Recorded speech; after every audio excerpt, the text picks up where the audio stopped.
ஒரு ஊரிலே அரசன் ஒருவன் இருந்தான். அவனுக்கு வெகு நாட்களாக குழந்தையே இல்லை.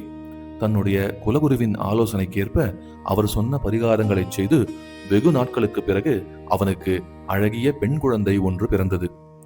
அந்த இளவரசியை பாராட்டி சீராட்டி வெகு செல்லமாக வளர்த்தான் அரசன். தகுந்த வயது வந்ததும் அந்த இளவரசியை குருவினிடம் பாடம் கற்க அனுப்பி வைத்தான். தன்னிடம் பாடம் பயில வந்த இளவரசியின் மீது அந்த குருவிற்கு தகாத ஒரு எண்ணம் ஏற்பட்டது. குருவின் பார்வை சரியில்லை என்று உணர்ந்த இளவரசி குருவை தவிர்க்க ஆரம்பித்தாள். காமம் தலைக்கேறிய ராஜகுரு தன்னை தவிர்க்கும் இளவரசியின் மீது பெரும் கோபம் கொண்டார். அந்த கோபத்தினால் ஒரு சதித்திட்டம் தீட்டினார். அரசனிடம் சென்று, நான் இளவரசியின் ஜாதகத்தை பார்த்தேன், அதில் பெரும் தோஷம் உள்ளது, அவளால் உனக்கும் ராஜ்யத்திற்கும் பெரும் நாசம் ஏற்படும் என்று சொல்லி அதற்கு ஒரே பரிகாரம் அவளை ஒரு மரப்பெட்டியிலே அடைத்து ஆற்றில் விட்டுவிட வேண்டும் என்று சொன்னார். குருவின் பேச்சை தட்ட முடியாத அரசன் தன் செல்வ மகளை அவர் சொன்னது போலவே மரப்பெட்டியில் அடைத்து ஆற்றில் விட்டுவிட்டார். இதற்கு மேல் குருவின் சதித்திட்டம் இன்னும் நீள்கிறது. அந்த நதிக்கரையில் ராஜகுருவிற்கு ஒரு ஆசிரமம் உள்ளது. அங்கே இருக்கும் சீடர்களுக்கு ஆற்றிலே ஒரு மரப்பெட்டி மிதந்து வரும், அதை பத்திரமாக எனது அறையில் வைத்து விடுங்கள், அதில் முக்கியமான பூஜை பொருட்கள் உள்ளன, நான் இரவு வருவேன், அதை கொண்டு நான் இரவு பூஜை செய்ய போகிறேன், அப்பொழுது என் அறையில் என்ன சத்தம் வந்தாலும் நீங்கள் என்னை தொந்தரவு செய்யக்கூடாது என்று ஆணையிட்டார். அதுபோலவே அந்த சீடர்கள் பெட்டியை ஆற்றிலிருந்து எடுத்து குருவின் அறையில் வைத்து பூட்டிவிட்டனர். தன்னுடைய நீண்ட நாள் ஆசை நிறைவேறும் ஆவலில் குரு ஆசிரமத்திற்கு வந்தார். தன்னுடைய அறைக்கதவை திறந்து தாழிட்டுக் கொண்டார். ஆனால் பெட்டியில் இருந்தது பெண் அல்ல, ஒரு கரடி. அந்த கரடி குருவை தாக்க ஆரம்பித்தது. குருவின் கூக்குரல் ஓசை கேட்டும் அவர் இட்ட ஆணையினால் சீடர்கள் கதவை திறக்கவே இல்லை. கரடியும் குருவை கொன்றுவிட்டது.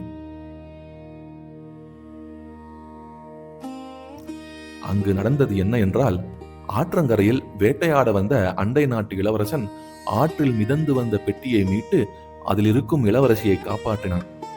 அவள் கதையை கேட்ட இளவரசன் ராஜகுருவிற்கு தக்க பாடம் கற்பிக்க தன்னிடம் சிக்கிய கரடி ஒன்றை பெட்டியிலே அடைத்து ஆற்றிலே விட்டுவிட்டான்.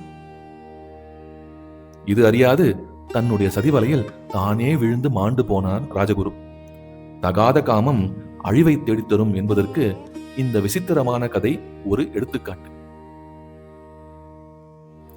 இது வெறும் வேடிக்கை கதை அல்ல, இதில் வேதாந்த தத்துவம் பொதிந்திருக்கிறது.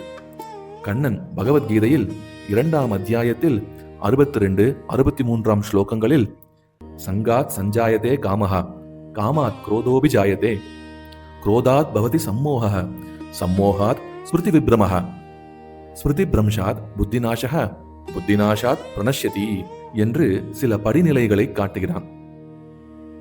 உலக விஷயங்களில் ஈடுபடும் ஒருவனுக்கு அதை அனுபவித்தே தீர வேண்டும் என்னும் ஒரு காமம் ஏற்படுகிறது. இப்படி தான் ஆசைப்பட்ட பொருள் கிடைக்கவில்லை என்றால் எல்லாவற்றின் மீதும் கோபம் ஏற்படுகிறது. கோபம் தலைக்கேறிய ஒருவன் எது சரி எது தவறு என்பதை மறந்து எதையும் செய்ய துணிகிறான். இப்படி எதையும் செய்ய துணிந்தவன் தான் யார் என்பதையே மறக்கிறான்.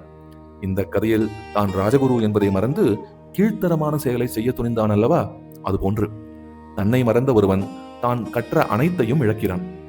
அப்படிப்பட்டவன் முடிவில் அழிந்தே போகிறான் என்று எம்பெருமானை தியானம் செய்யாது உலக இன்பங்களில் ஈடுபடுபவனின் நிலை என்ன என்று கண்ணன் காட்டுகிறான். கீதையில் கண்ணன் காட்டிய பொருளை இந்த ராஜகுருவின் கதையின் மூலம் நாம் அறியலாம்.